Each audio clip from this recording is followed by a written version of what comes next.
देखेंगे GK GS mock test का 30वां series है। और जीके जीएस मॉक टेस्ट का 30वां सीरीज को शुरू करने से पहले बता दें कि इस चैनल पर जो नए हैं वो चैनल को सब्सक्राइब करें, बेल आइकन को दबाना ना भूलें और वीडियो को पूरा देखें, लाइक करें और ज़्यादा से ज़्यादा अपने चाहने वालों के साथ, दोस्तों के साथ शेयर करें जिनको इस तरह के वीडियो कर सकता है। चलिए शुरू करते हैं। GK GS mock test series 30 का पहला प्रश्न कौन सा है? आपके स्क्रीन पर दिख रहा होगा। मानव के हृदय में कुल कितने चैम्बर होते हैं? मानव के हृदय में कुल कितने चैम्बर होते हैं? सही जवाब होगा ऑप्शन सी 4। मानव के हृदय में 4 चैम्बर होते हैं। और जितने भी आपका मैमेलिया वर्ग के जंतु हैं, मैमेलिया यानी दूध और बच्चा देने वाला स्तनपायी जंतु, उसमें लगभग हृदय में आपका 4 चैम्बर ही होता है। पक्षियों में बात करें तो जितना पक्षियां हैं वो पक्षियों में भी आपका 4 चैम्बर होता है। तो मैमेलिया वर्ग के जंतु में पक्षियों में 4 चैम्बर होता है। और बातें करें सरीसृप का, तो सरीसृप में आपका 3 चैम्बर होता है, लेकिन एक आपका मात्र मगरमच्छ है। सरीसृप में 3 चैम्बर होता है, लेकिन एक मात्र मगरमच्छ जो है इसमें आपका 4 चैम्बर होता है। तो मगरमच्छ में 4 चैम्बर होता है, लेकिन बाकी सरीसृप में, सांप, कछुआ वगैरह में 3 ही चैम्बर होते हैं। मनुष्य में आपका 4 चैम्बर है, स्तनपायियों में 4 चैम्बर, फिर आपका पक्षियों में 4 चैम्बर है। कॉकरोच की बातें करें तो कॉकरोच यानी तिलचट्टा, इसमें आपका 13 चैम्बर होता है हृदय का। हृदय में टोटल 13 चैम्बर यानी 13 कक्ष होता है। चैम्बर को कक्ष भी कहते हैं, कक्ष या चैम्बर। मछली की बात करें तो मछली में आपका 2 चैम्बर होता है। मछली के हृदय में 2 चैम्बर, कॉकरोच में 13 चैम्बर। अगर मधुमक्खी की बात करें, मधुमक्खी के हृदय में आपका 5 चैम्बर होता है। तो मधुमक्खी के हृदय में 5 चैम्बर यानी 5 कोष्ठक होता है, 5 कोष्ठ होता है। मछलियों में आपका 2 होता है, शार्क में भी आपका 2 होगा। और जितने भी आपका सरीसृप है रेंगने वाला, उसमें 3 होता है, लेकिन मगरमच्छ में आपका 4 होता है। स्तनपायियों में, मनुष्य में आपका 4 होता है। चलिए नेक्स्ट प्रश्न नंबर 2 देखेंगे। मैला आंचल के रचनाकार कौन है? मैला आंचल के रचनाकार,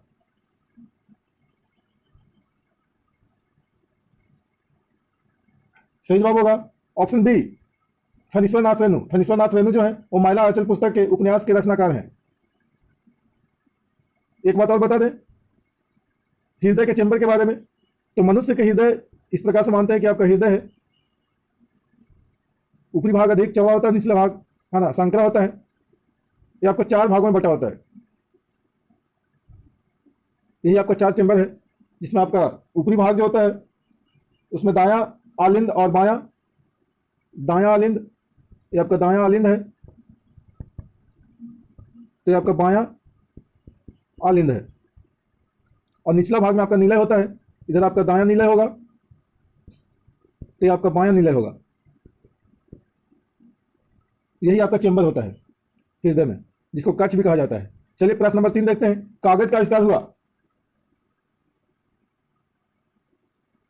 सही जवाब होगा ऑप्शन बी चीन में। कागज का आविष्कार चीन में हुआ है। प्रश्न नंबर 4, समस्थानिक गुण पाए जाते हैं? सही जवाब होगा ऑप्शन सी परमाणु में। परमाणु में समस्थानिक गुण पाया जाता है। बता दें कि समान परमाणु क्रमांक लेकिन भिन्न भिन्न परमाणु द्रव्यमान के परमाणुओं को समस्थानिक कहा जाता है। अन्य तत्व के परमाणु जिसके परमाणु क्रमांक समान हो, परमाणु संख्या कहें या क्रमांक, परमाणु संख्या समान होगा। और जब परमाणु संख्या समान है तो एक जो आपका परमाणु द्रव्यमान होता है, परमाणु द्रव्यमान ये आपका अलग अलग होगा, भिन्न भिन्न होगा, तो उसे हम समस्थानिक कहेंगे। लेकिन यही अगर इसका उल्टा हो जाता है ना, परमाणु द्रव्यमान समान कर देता और परमाणु संख्या आपका भिन्न भिन्न करता, तो इसमें संभारिक हो जाता है ना। द्रव्यमान जिसको बोलते हैं मास, सीधे तौर पर आपका भार कह सकते हैं, हालांकि भार अलग होता है फिजिक्स की भाषा में, लेकिन सीधे तौर पर भार कहें तो समभारिक, मतलब द्रव्यमान जब एक जैसा होगा तो आपका भारिक यानी समान भार वाला तो समभारिक कहलाता है। लेकिन परमाणु संख्या अलग अलग होगा तो समभारिक कहलाएगा। लेकिन परमाणु संख्या ही आपका एक जैसा होगा और परमाणु द्रव्यमान अलग अलग होगा, तो संख्या एक जैसा है तो समस्थानिक होगा, यानी संख्या एक ही है, सबका एक ही स्थान है, तो ऐसी स्थिति में उसको समस्थानिक कहेंगे। यानी द्रव्यमान या भार आपका समान होगा तो संभारिक, यानी भार आ रहा है दोनों में, संभारिक में ही भार आ रहा है। और इसमें बताया जा रहा है कि द्रव्यमान या भार समान होगा, तो एक जब समान होगा दूसरा अलग अलग होगा, भिन्न भिन्न होगा। जब परमाणु संख्या समान होगा तो समस्थानिक कहलाएगा। और समस्थानिक को बता दें, समस्थानिक को आइसोटोप भी कहते हैं। इसे आइसोटोप कह सकते हैं, आइसोटोप कहा जाता है, इंग्लिश नाम है, लेकिन हिंदी में आपका पूछ दिया जाता है, ऑप्शन दे दिया जाता है एग्जाम में, तो आइसोटोप इसे कह सकते हैं समस्थानिक को। और संभारिक जब होगा तो उसको आइसोबार भी कहेंगे।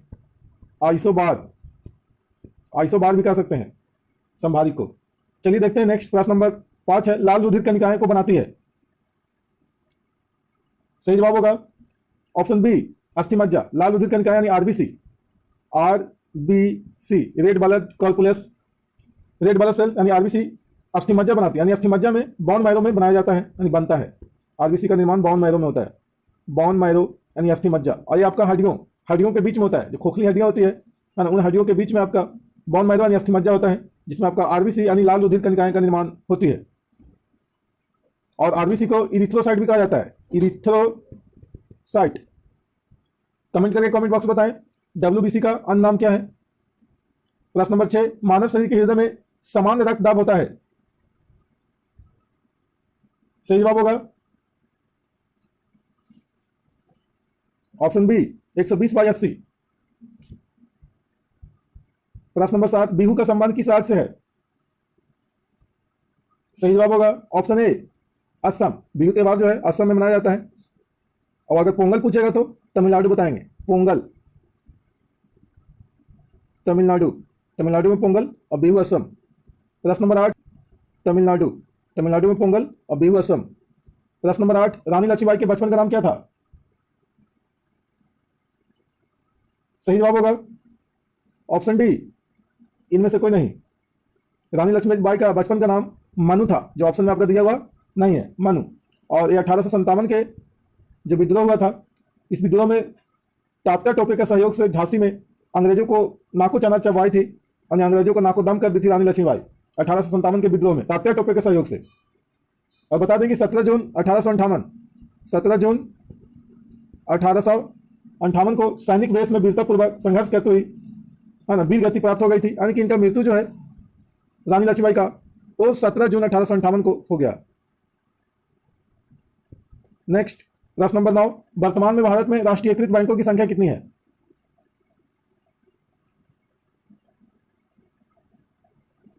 अकॉर्डिंग टू ऑप्शन आपका नहीं मिल रहा है। वर्तमान में अगर बातें करें तो 12 आपका राष्ट्रीयकृत बैंकों की संख्या है, टोटल 12 है। ऐसे पहले के अनुसार चलते तो 19 होता, लेकिन अभी वर्तमान समय में 12 आपका राष्ट्रीयकृत बैंक बचे हुए हैं, क्योंकि एक बैंकों को दूसरे बैंकों में विलय कर दिया गया है, जिससे अब घट करके संख्या 12 हो गई है। नेक्स्ट प्रश्न नंबर 10 है, कृष्णदेव राय राजा थे। सही जवाब होगा ऑप्शन सी, विजयनगर, विजयनगर के राजा कृष्णदेव राय थे। प्रश्न नंबर 11, बौद्ध धर्म ग्रहण करने वाली पहली महिला कौन थी। सही जवाब होगा ऑप्शन सी, गौतमी। प्रश्न नंबर 12, लाल रंग के प्रकाश में जब हरा रंग के कपड़ा को ले जाया जाएगा तो कपड़ा का रंग कैसा प्रतीत होगा। सही जवाब होगा ऑप्शन बी, काला। प्रश्न नंबर 13, एड्स निम्नांकित संक्रमण के कारण होता है। सही जवाब होगा ऑप्शन ए, विषाणु। विषाणु जिसे वायरस भी कहते हैं, वायरस या विषाणु। एड्स का संक्रमण जो होता है वायरस यानी विषाणु की वजह से होता है, और ये आपका शारीरिक संपर्क बनाने से ऐसा होता है, यानी शारीरिक संपर्क बनाने से ही आपका एड्स बीमारी फैलता है। शारीरिक संबंध बनाएंगे तो आपका एड्स फैलेगा। बता दें कि एड्स जो बीमारी है इसका पता सबसे पहले आपका 1981 ईस्वी में, 1981 ईस्वी में इसका सबसे पहले पता चला था एड्स बीमारी का। और एड्स का फुल फॉर्म की बात करें तो एक्वायर्ड इम्यूनोडेफिशिएंसी सिंड्रोम होता है। और एड्स रोग को HIV नाम का वायरस, एड्स फैलाने वाला जो वायरस है, एड्स फैलाने वाला वायरस का नाम है HIV, ह्यूमन इम्यूनोडेफिशिएंसी वायरस। इसका फुल फॉर्म होता है ह्यूमन इम्यूनोडेफिशिएंसी वायरस। और इसी वायरस के माध्यम से आपका एड्स बीमारी फैलता है। और पूछेगा एग्जाम में प्रश्न पूछेगा कि एड्स जो है उस शरीर के किस अंग को प्रभावित करता है, तो प्रतिरक्षी तंत्र होगा, प्रतिरक्षी तंत्र यानी इम्यून सिस्टम। अभी कोरोना काल में आप लोग सुने होंगे कि है ना, इम्यून सिस्टम जो है, इम्यूनिटी पावर जो है अच्छा रहेगा तो आप कोरोना से बहुत अच्छे से लड़ पाएंगे, कोरोना आपको नहीं हरा पाएगा। लेकिन जिसका इम्यूनिटी पावर जो है वो कमजोर होता है तो कोरोना उसको हरा देता है। तो इसीलिए जो आपका एड्स बीमारी है इसमें भी आपका इम्यून सिस्टम का ही वर्क है, इम्यून सिस्टम को ही आपका प्रभावित कर देता है, यानी इम्यूनिटी पावर को कमजोर कर देता है। प्रश्न नंबर 14, एंथ्रैक्स निम्नांकित में पाया जाता है। सही जवाब होगा ऑप्शन सी, भैंस एवं भेड़ में। एंथ्रैक्स जो है भैंस और भेड़ में ज्यादातर आपका बीमारी होता है। प्रश्न नंबर 15, निम्नलिखित में से कौन सी एक नकदी फसल है। सही जवाब होगा ऑप्शन ए, मूंगफली। मूंगफली जो है एक नकदी फसल है। नकदी फसल वैसे फसलों को कहा जाता है जो धन कमाने वाली फसल के नाम से इसे जाना जाता है। नकदी फसल का है या धन कमाने वाली फसल, धन कमाने वाली फसल भी इसे कह सकते हैं। यानी सीधे तौर पर खेतों में उपज करने के बाद इसको बाजार में उतार दिया जाता है, तो ऐसे फसल ही आपका नकदी फसल कहलाते हैं, जिसमें आपका मूंगफली है, इसके अलावा और गन्ना होगा, आलू होगा, तंबाकू होगा, मूंगफली है, चाय है, सोयाबीन है, सभी फले हो जाएगा इसमें। प्रश्न नंबर 16, कॉफी के किस भाग का प्रयोग पीने में किया जाता है? सही जवाब होगा ऑप्शन बी, बीज। यानी कॉफी के बीज को आपका हल्का भून करके और जो उसको पाउडर बना दिया जाता है पीस करके, तो यही आपका कॉफी कहलाता है और इसी का हम लोग सेवन करते हैं पाउडर के रूप में। यानी बीज से ही आपका बीज को भून दिया जाता है, भूनने के बाद उसको है ना अच्छे से पाउडर बना दिया जाता है पीस करके, तो वही आपका पाउडर हम लोग इस्तेमाल करते हैं। यानी बीज से ही आपका कॉफी तैयार होता है और इसी कॉफी को हम लोग पीते हैं। प्रश्न नंबर 17, द्रोणाचार्य पुरस्कार संबंधित है? सही जवाब होगा ऑप्शन सी, खेल प्रशिक्षण से। यानी द्रोणाचार्य पुरस्कार जो है वो खेल प्रशिक्षकों को, यानी जो कोच होते हैं, खेल के जो कोच होते हैं, चाहे तो क्रिकेट के हो या फुटबॉल के, किसी भी खेल के आपका कोच है यानी प्रशिक्षक है, तो उसे ही आपका अच्छा परफॉर्मेंस करने के बाद द्रोणाचार्य पुरस्कार से नवाजा जाता है। प्रश्न नंबर 18, मधुशाला के रचयिता कौन है? सही जवाब होगा ऑप्शन डी, हरिवंश राय बच्चन। प्रश्न नंबर 19, प्रार्थना समाज की स्थापना किसने किया था? सही जवाब होगा ऑप्शन सी, केशव चंद्र सेन। केशव चंद्र सेन ने 1867 ईस्वी में बंबई में प्रार्थना समाज का स्थापना किया था। हालांकि रियल जो संस्थापक है वो आपका एमजी राणा डे, एमजी राणा डे, महागोविंद राणा डे हैं। और इनके अलावा आपका पांडुरंग, आत्माराम पांडुरंग, आत्मा राम पांडुरंग, ये भी आपका संस्थापक है। यानी एमजी राणा डे और आत्माराम पांडुरंग ये जो है ना, वो केशव चंद्र के प्रेरणा से ही आपका 1867 ईस्वी में प्रार्थना समाज की स्थापना किए थे। यानी प्रार्थना समाज की स्थापना करने वाले जो है संस्थापक एमजी राणा डे और आत्माराम पांडुरंग हैं, जिन्होंने केशव चंद्र के प्रेरणा लेकर के प्रार्थना समाज की स्थापना किए थे। नेक्स्ट प्रश्न नंबर 20 है, कोलोसियस एक प्रसिद्ध दर्शनीय स्थल है जो अवस्थित है? सही जवाब होगा ऑप्शन डी, एथेंस में। कोलोसियस एक दर्शनीय स्थल जो है वो एथेंस में है। प्रश्न नंबर 21, मानस वन्य जीव उद्यान कहाँ है? सही जवाब होगा ऑप्शन ए, असम। मानस वन्य जीव उद्यान जो है वो असम में है। प्रश्न नंबर 22, औद्योगिक क्रांति सबसे पहले किस देश में हुई? सही जवाब होगा ऑप्शन बी, इंग्लैंड में। इंग्लैंड यानी यूके, जिसे ब्रिटेन भी कहेंगे, ब्रिटेन कहें, इंग्लैंड कहें, यूके कहें, यूनाइटेड किंगडम कहें। यूके का फुल फॉर्म यूनाइटेड किंगडम। तो यही आपका सबसे पहले आपका औद्योगिक क्रांति का शुरुआत हुआ था। प्रश्न नंबर 23, विनय पत्रिका के रचनाकार का नाम क्या है? सही जवाब होगा ऑप्शन ए, तुलसीदास। विनय पत्रिका के रचनाकार जो है राइटर तुलसीदास यानी लेखक हैं। प्रश्न नंबर 24, इनमें से किसने राष्ट्रगान का अंग्रेजी में रूपांतरण किया? सही जवाब होगा ऑप्शन बी, रविंद्रनाथ टैगोर। इन्होंने आपका राष्ट्रगान का अंग्रेजी में रूपांतरण किया है। प्रश्न नंबर 25, वास्को डी गामा कहां का रहने वाला था? सही जवाब होगा ऑप्शन ए, पुर्तगाल का। पुर्तगाली यात्री था वास्को डी गामा, जो भारत में 1498 ईस्वी में पहली बार आया था, केरल के कालीकट बंदरगाह पर उतरा था। प्रश्न नंबर 26, सागा दावा किस धर्म का पर्व है? सही जवाब होगा ऑप्शन ए, बौद्ध धर्म। सागा दावा बौद्ध धर्म का पर्व है। प्रश्न नंबर 27, प्रसिद्ध चेतक घोड़ा किससे संबंधित है? सही जवाब होगा ऑप्शन डी, महाराणा प्रताप। महाराणा प्रताप के घोड़ा का नाम चेतक था। प्रश्न नंबर 28, भीमराव अंबेडकर के समाधि स्थल को क्या कहते हैं? सही जवाब होगा ऑप्शन बी, चैत्य भूमि। भीमराव अंबेडकर के समाधि स्थल को चैत्य भूमि कहते हैं। इसी तरह से अगर अन्य समाधि स्थलों को याद करना है तो उसके लिए आपका सेटिंग है, कमेंट करके बताएंगे कि सेटिंग को बता दें। जितना अधिक से अधिक कमेंट करेंगे आप लोग तो इसकी सेटिंग को भी आपको दे दिया जाएगा, एक वीडियो बना दिया जाएगा समाधि स्थल से संबंधित। प्रश्न नंबर 29, दशरथ एवं इक्ष्वाकु वंश कहां के शासक थे? सही जवाब होगा ऑप्शन सी, अवध। प्रश्न नंबर 30, एपी कल्चर संबंधित है? सही जवाब होगा ऑप्शन ए, मधुमक्खी पालन से। एपी कल्चर मधुमक्खी पालन से संबंधित है। मछली पालन की बात करें तो पीसी कल्चर, पीसी कल्चर यानी मछली के मसाला पीसी, तो पीसी कल्चर ऐसे याद कर सकते हैं। रेशम कीट रहेगा तो सेरीकल्चर, सेरीकल्चर। प्रश्न नंबर 31, निम्नांकित में से किस वैज्ञानिक को नोबेल पुरस्कार प्राप्त हुई है? सही जवाब होगा ऑप्शन बी, हरगोविंद खुराना को।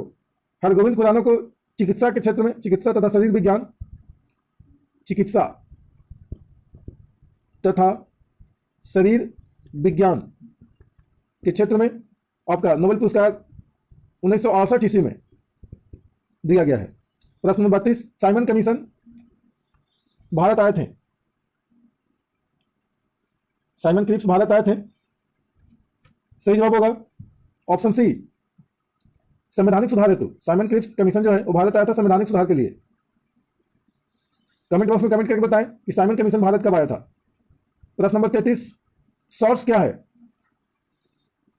सही जवाब होगा ऑप्शन बी, एक विषाणु जनित रोग है। सॉर्स जो है एक वायरस से होने वाला बीमारी है।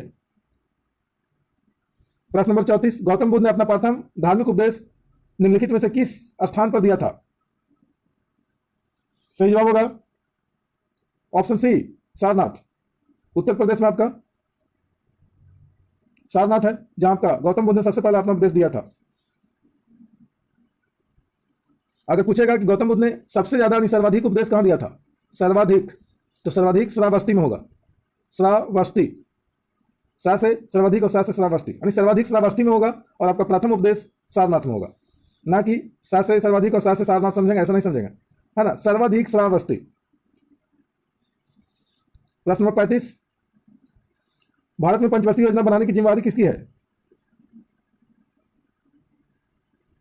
सही जवाब होगा ऑप्शन सी, योजना आयोग, जिसका वर्तमान नाम नीति आयोग है। नीति आयोग यानी योजना आयोग। प्रश्न नंबर 36, देवदास उपन्यास किसके द्वारा लिखा गया है? सही जवाब होगा ऑप्शन ए, शरद चंद्र चटर्जी। शरद चंद्र चटर्जी का उपन्यास है देवदास। प्रश्न नंबर 37, डिप्थीरिया रोग से ग्रस्त होती है। डिप्थीरिया रोग से ग्रस्त होती है, कौन सा अंग प्रभावित होता है डिप्थीरिया से? सही जवाब होगा ऑप्शन बी, गला। डिप्थीरिया गला को प्रभावित करता है। प्रश्न नंबर 38, विश्व स्वास्थ्य संगठन WHO का मुख्यालय स्थित है। सही जवाब होगा ऑप्शन डी, जिनेवा में। यानी अधिकांशतः जो आपका W से शुरू होने वाले जो विश्व संगठन है उनका मुख्यालय जिनेवा में ही होता है। ऐसे ये आपका सेटिंग है, इस सेटिंग को याद कर लें कि W से शुरू होने वाले अधिकांशतः जो आपका विश्व संगठन है, विश्व संगठन संस्थाएं हैं, वो सबका मुख्यालय जिनेवा में यानी हेड क्वार्टर जिनेवा में ही होता है। तो WHO यानी विश्व स्वास्थ्य संगठन, world health organisation, world health organisation. प्रश्न नंबर 39, निम्न में से कौन सा संघीय प्रदेश नहीं है? सही जवाब होगा ऑप्शन बी, मिजोरम। ये संघीय प्रदेश मतलब संघ शासित राज्य यानी केंद्र शासित राज्य नहीं है। बाकी आपका है पांडिचेरी, चंडीगढ़, दमन व दीव, हालांकि इसके साथ अभी हो गया दमन दीव, दादर नगर हवेली, दादर नगर हवेली, ये आपका दोनों साथ में है। प्रश्न नंबर 40, सांस रोग में अक्षर ए का तात्पर्य क्या है? सांस रोग में अक्षर ए का तात्पर्य बताना है। सही जवाब होगा ऑप्शन डी, एक्यूट। ए का मतलब एक्यूट होगा। प्रश्न नंबर 41, एक लिफ्ट में किसी व्यक्ति का प्रत्यक्ष भार वास्तविक भार से कम होता है जब लिफ्ट जा रही हो। सही जवाब होगा ऑप्शन बी, त्वरण के साथ नीचे। जब त्वरण के साथ नीचे आपका लिफ्ट जा रहा हो तो इसमें आपका व्यक्ति का जो प्रत्यक्ष भार होगा वास्तविक भार से कम होता है। यही अगर कहता त्वरण के साथ ऊपर जा रहा हो तो वास्तविक भार जो होता वो प्रत्यक्ष भार से अधिक हो जाता। प्रश्न नंबर 42, निम्नलिखित में से किस रंग की सर्वाधिक तरंग दैर्ध्य होती है? सही जवाब होगा ऑप्शन ए, लाल रंग। लाल रंग का तरंग दैर्ध्य सबसे अधिक होता है और बैंगनी रंग का तरंग दैर्ध्य सबसे कम होता है। यानी जिस रंग का विचलन अधिक होगा उसका तरंग दैर्ध्य भी अधिक होगा। तो लाल का विचलन अधिक होता है तो तरंग दैर्ध्य इसका अधिक होता है। बैंगनी का विचलन आपका कम होता है तो इसका तरंग दैर्ध्य भी कम होता है। पिछले सीरीज में आपका तरंग दैर्ध्य अधिक से कम यानी सबसे अधिक किसका है, उसके बाद किसका, उसके बाद किसका है, यानी सातों रंगों के बारे में बताया गया है। पिछले आपका जीके जीएस मॉक टेस्ट के सीरीज को जाकर के देख सकते हैं, उसमें आपको बताया गया है सेटिंग को। प्रश्न नंबर 43, निम्नलिखित में से कौन सी गैस का आवरण सूर्य से हानिकारक पराबैंगनी विकिरणों को अवशोषित कर लेता है? सही जवाब होगा ऑप्शन ए, ओजोन। यानी ओजोन परत जो है वो सूर्य से आने वाली अल्ट्रावायलेट रे को यानी पराबैंगनी किरणों को जो हानिकारक होता है उसको अवशोषित कर लेता है। अगर नहीं अवशोषित करे तो सूर्य से आने वाली पराबैंगनी किरणों से आपका जीव जंतुओं में त्वचा कैंसर हो जाएगा, यानी घातक बीमारी हो जाएगा, जिससे आपका जीव जंतु मनुष्य का मृत्यु हो जाएगा। प्रश्न नंबर 44, सामान्यतः कुंजी का प्रयोग दो पुर्जों के बीच किस गति को रोकने के लिए किया जाता है? सही जवाब होगा ऑप्शन सी घूर्णन। जैसे आपका धुरी है और इस धुरी में एक आपका लगा हुआ है पहिया, तो इसमें इस धुरी में पहिया जब लगाया जाता है तो उसमें एक कुंजी होता है, इस प्रकार से कुंजी लगा होता है, या फिर गोल रहेगा तो उसमें एक आपका बोल्ट कसाएगा, वही बोल्ट आपका कुंजी होता है। इस प्रकार से खड़ा बोल्ट आपका कसाएगा, या इस प्रकार से ऐसा रहेगा कील के टाइप का, उसमें ऐसे ठोक दिया जाएगा। तो आपस में क्या होता है, यानी जो आपका धुरी है और जो पहिया है वो दोनों आपस में जकड़ा जाता है, यानी कसा जाता है, यानी कि पहिया धुरी में पूरी तरीके से बंधा रहता है, जिससे दोनों नहीं घूम पाता है, कोई एक घूमता है। अगर दोनों घूमेगा तो आपका काम नहीं हो पाएगा, इसलिए आपका कुंजी यानी की का प्रयोग किया जाता है दो पुर्जों के बीच। तो एक पुर्जा आपका ये धुरी हो गया और दूसरा पुर्जा आपका क्या हुआ, ये पहिया हुआ। यानी पहिया और धुरी दो पुर्जा है, इन दोनों के बीच की गति को रोकने के लिए, यानी दोनों के बीच में गति नहीं होना चाहिए, किसी एक के बीच में गति होना चाहिए, इसीलिए कुंजी का प्रयोग किया जाता है। प्रश्न नंबर 45, मायोपिक आंख किसके प्रयोग द्वारा ठीक की जा सकती है, यानी मायोपिया। सही जवाब होगा ऑप्शन ए आपतल लेंस के द्वारा मायोपिक आंख, यानी मायोपिक किसे कहा जाएगा, यानी जो निकट दृष्टि दोष होगा, तो निकट दृष्टि दोष को ही आपका मायोपिक आंख कहा जाता है, यानी मायोपिया निकट दृष्टि दोष को कहा जाता है। तो तीन अक्षर का आपका दोष है निकट, है ना, तो इसमें 4 अक्षर के लेंस का प्रयोग करेंगे। और जो आपका 3 अक्षर वाला लेंस है इसको 2 अक्षर वाले दोष में 2 अक्षर का दोष होगा दूर दृष्टि दोष, दूर 2 अक्षर का दोष है, तो 2 अक्षर का दोष में आपका 3 अक्षर वाला लेंस यानी उत्तल का प्रयोग करेंगे। और आपका 4 अक्षर का लेंस है तो 3 अक्षर वाला जो आपका दोष है निकट दोष, इसमें प्रयोग करें। तो निकट दृष्टि दोष कहा किसे जाता है, तो मायोपिया, निकट दृष्टि दोष को मायोपिया भी कहा जाता है, यानी मायोपिक आंख में अवतल लेंस का प्रयोग होगा। प्रश्न नंबर 40, किसी कागज के सीट पर स्याही के निशान के ऊपर आयताकार 12 सेंटीमीटर मोटे कागज के एक टुकड़े को रखा जाता है, स्याही का निशान कितना ऊपर उठा हुआ दिखाई देगा। सही जवाब होगा ऑप्शन डी 4 सेंटीमीटर। प्रश्न नंबर 47, निम्नलिखित में कौन सा परिवर्तन रासायनिक नहीं है। सही जवाब होगा ऑप्शन बी पानी का भाप में बदलना, ये रासायनिक परिवर्तन नहीं है। रासायनिक परिवर्तन दूध से दही बनना है, कोयले को जलना है, लोहे में जंग लगना है, यानी एक बार जो परिवर्तन होता है तो दोबारा फिर उस रूप में नहीं आ सकता है, तो ऐसा परिवर्तन ही आपका रासायनिक परिवर्तन होता है। तो पानी से जब भाप बदलेगा तो भाप से फिर तो पानी बदल जाएगा, इसलिए आपका ये रासायनिक परिवर्तन नहीं है, ये आपका भौतिक परिवर्तन है। भौतिक परिवर्तन सबसे आसान तरीका वही है पहचानने का कि एक बार कन्वर्ट करें और दोबारा फिर से उसी में आपका ला दे सके जिससे मूल पदार्थ से परिवर्तन किया गया था। अगर परिवर्तित पदार्थ को फिर से उसी मूल पदार्थ में ला दिया जाए, जैसा कि आपका भाप से आपका फिर पानी में ला दिया जाएगा, पानी से भाप में गर्म करके बदल दिया जाएगा, तो यह अवस्था ही आपका भौतिक परिवर्तन कहलाएगा। और जब एक अवस्था से दूसरी अवस्था में परिवर्तन होने के बाद फिर उसी मूल अवस्था में नहीं आ सकता है तो समझिए वो आपका रासायनिक परिवर्तन है। अगर सब्जी बना देते हैं, हरी सब्जियों को काट करके आपका मसाला तेल में भून करके आपका सब्जी तैयार कर देते हैं और उसको फिर चाहेंगे कि उसी है ना हरे सब्जियों में कन्वर्ट करें तो नहीं ना होगा, तो वो आपका परिवर्तन रासायनिक परिवर्तन हो जाता है। प्रश्न नंबर 48, किसी तत्व के परमाणु में 10 इलेक्ट्रॉन 10 प्रोटॉन और 12 न्यूट्रॉन है तो उस तत्व का परमाणुक भार कितना होगा। सही जवाब होगा ऑप्शन बी 22। परमाणुक भार जो होगा इसका 22 होगा। बता दें कि द्रव्यमान संख्या यानी तत्व का परमाणु भार यहां पर बताना है, द्रव्यमान संख्या यानी कि परमाणुक भार इसी को बोलेंगे। तो इसके बाद फॉर्मूला होता है परमाणुक भार यानी द्रव्यमान संख्या बराबर प्रोटॉन की संख्या प्लस न्यूट्रॉन की संख्या। तो दोनों यहां पर देखें, प्रोटॉन की संख्या कितना है, 10 इलेक्ट्रॉन बता रहा है, 10 प्रोटॉन बता रहा है, तो 10 आपका इलेक्ट्रॉन की संख्या बराबर प्रोटॉन की संख्या होता है। इलेक्ट्रॉन और प्रोटॉन दोनों बराबर होता है। प्रोटॉन आपका 10 है प्लस न्यूट्रॉन कितना है, तो 12 है, तो 12 10 कितना होगा 22, तो 22 आंसर है। प्रश्न नंबर 49, किसके निर्धारण में किसी तत्व की परमाणु संख्या सहायता नहीं करती। सही जवाब होगा ऑप्शन ए नाभिक में विद्यमान न्यूट्रॉनों की संख्या। नाभिक में जो मौजूद होते हैं न्यूट्रॉन की संख्या वो किसी तत्व के परमाणु संख्या सहायता नहीं करता है, यानी नाभिक में विद्यमान न्यूट्रॉनों की संख्या को निर्धारित करना है, तय करना है कितना न्यूट्रॉन की संख्या है, तो उस तत्व के परमाणु संख्या से उसका कोई लेना देना नहीं है, क्योंकि परमाणु संख्या इलेक्ट्रॉन की संख्या जो होता है प्रोटॉन की संख्या के बराबर होता है, ना कि आपका न्यूट्रॉन का, इसलिए सहायता नहीं करता है। प्रश्न नंबर 50, किसी तत्व के परमाणु भार को किसमें व्यक्त किया जाता है। सही जवाब होगा ऑप्शन डी एम यानी एएमयू में आपका किसी तत्व के परमाणु भार को व्यक्त किया जाता है।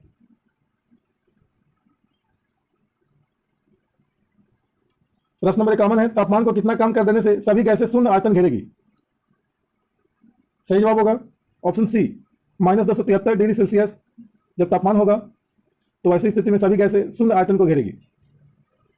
आज का यही आपका लास्ट प्रश्न है 51।